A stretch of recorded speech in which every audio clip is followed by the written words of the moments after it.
Good morning, ladies and gentlemen. Welcome to the Rangers Respite. I'm Philip, and today is a Lost Lantern Saturday. And today we're looking at the last part, the last official part of the Fall 2025 Lost Lantern Scotch Lovers collection. And much like all the other ones, I've got to do the thing where I'm like, I paid for this bottle here. I paid for that with my own money. But Lost Lantern did send us samples for discussion and review on the Single Malt Frontier and on our individual channels. So I'm putting that there that they did send us samples, but I bought this bottle with my own money. And before I get into it, just real quick, if you like what I do, you want to support what I do, but you want a little bit of something to keep to yourself. I sell these pens. They're turned from a piece of French oak barrel stave. That barrel held cognac for 45 years before being used to finish a peated American single malt whiskey from the Pacific Northwest. I can't tell you which peated single malt whiskey from the Pacific Northwest because the master distiller who gave me the barrel staves was not able to clear it through her marketing department. With all that out of the way, let's talk about my whiskey of the year. Because yes, this McCarthy's 10-year is my whiskey of the year. And for damn good reason. Now, I'm a simple man. Give me a rye whiskey or a peated single malt, and I'm a happy man. And this is an amazing peated single malt whiskey. 10 years old, aged in a refill Garyana oak barrel.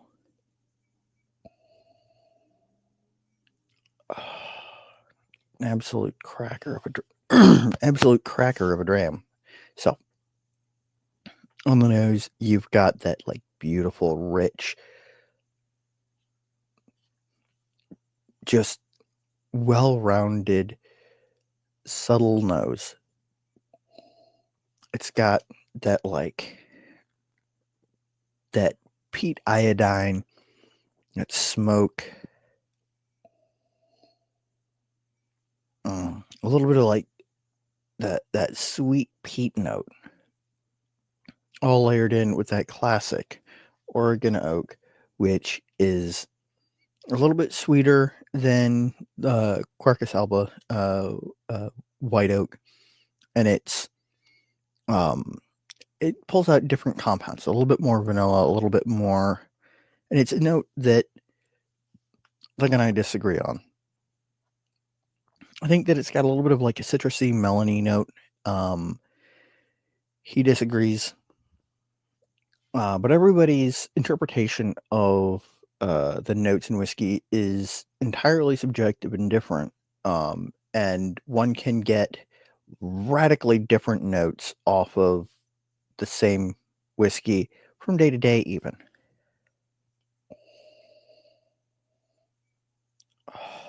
So wonderful.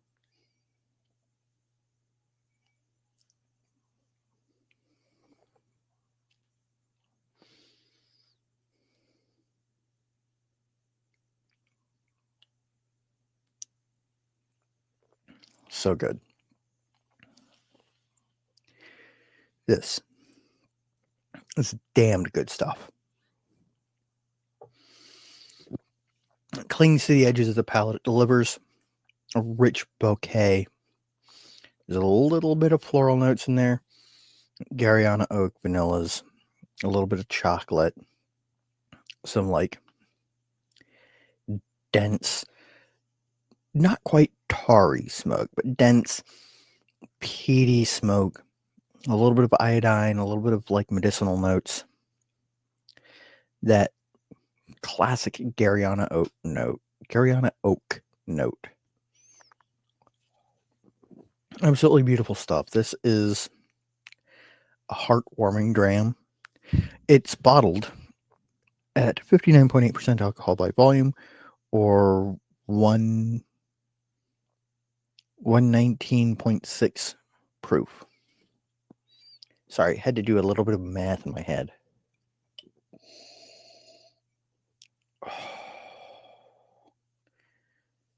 Caitlin Bartolome does beautiful stuff. Joe Sullivan still does beautiful stuff, but when he was working at McCarthy's, he did beautiful stuff. Adam and Nora know how to pick casks, and this is an exceptional whiskey. This is my whiskey of the year.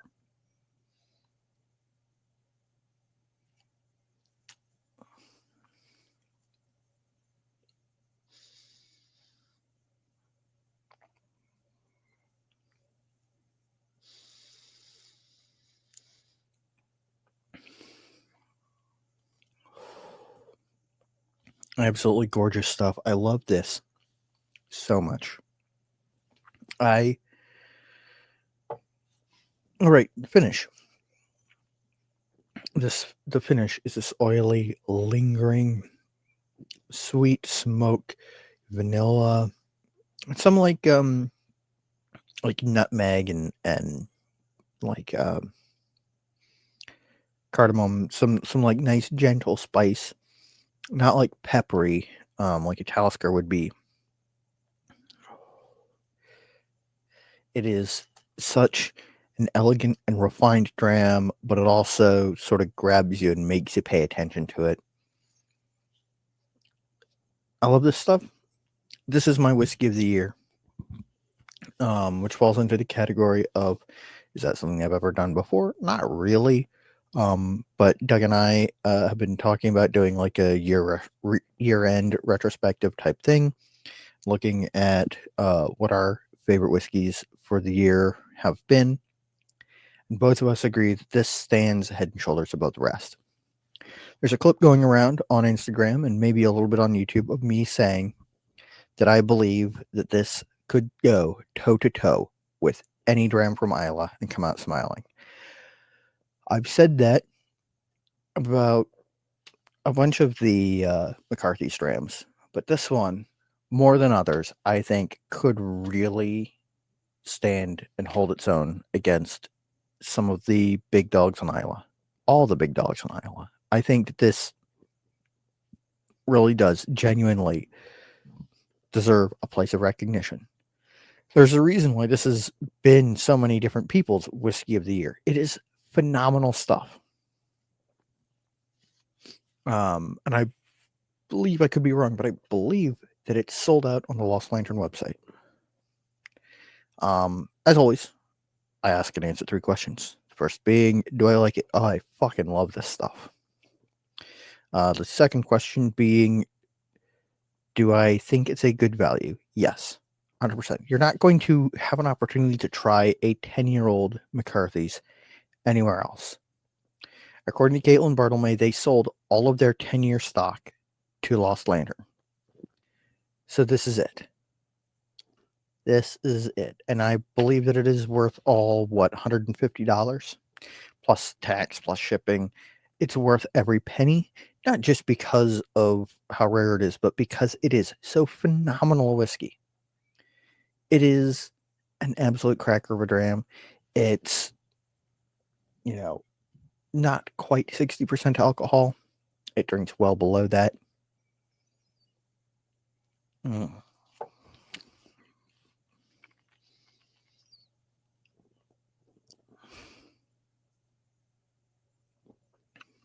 you like peat, if you're looking for something special, something that will give you a fresh perspective on what peat is, what it can do, and what American single malt is capable of, there are a few drams that I can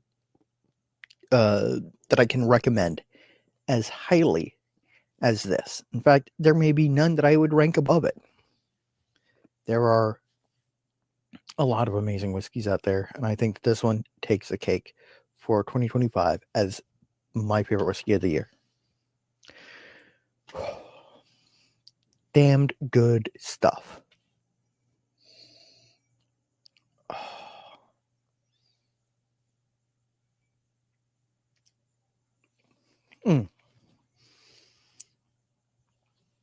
Now, I've reached the end of the fall 2025 collection. So, am I going to be going back to the wheel? Yes, but not yet. See, there are two unofficial entries into this collection. The first one, Shadow and Light, I don't have a sample of. I'm working on it, I promise. The other one isn't really at all. But in discussion with Doug and a couple of other people whose opinions I greatly respect, including Adam and Nora, we kind of came to the conclusion that this, the Discovery Club Cask D6, the American single malt, single cask from Oak and Grist from the Discovery Club, might well have made this collection had it not been slated for a Discovery Club release. It fits nicely in there. So this is going to be next week's review, which I'm excited for because I genuinely find this stuff to be incredibly impressive. It impressed a D&D player that I have who only drinks. I mean, that's not fair. He also drinks bourbon, but who's primarily a bourbon and Scotch single malt drinker. But so that's what's coming up next Saturday. On Wednesday, we're looking at one of the old Westland flagships, the American Oak single malt. And I guess I ought to do a little bit of self-promotion. On January 21st, I'm going to be in my second round bout on the Blind Sample Showdown on Freedom Malt's channel. I'm looking forward to that. I've got a chance at redemption. Still aiming for 0 points across the board. I can still do it. I came close last time. I can still do it. Again, if you would like to support this channel, I'm selling these on Etsy. There's a link in the description down below. If you like American Single Malt or you want to learn more about American Single Malt whiskey, I co-host the Single Malt Frontier. We do interviews and some other side things. We've got some good stuff in the pipe. And we have a Patreon for that if you want to support that show. Granted, buying these will support my participation in the Single Malt Frontier as well.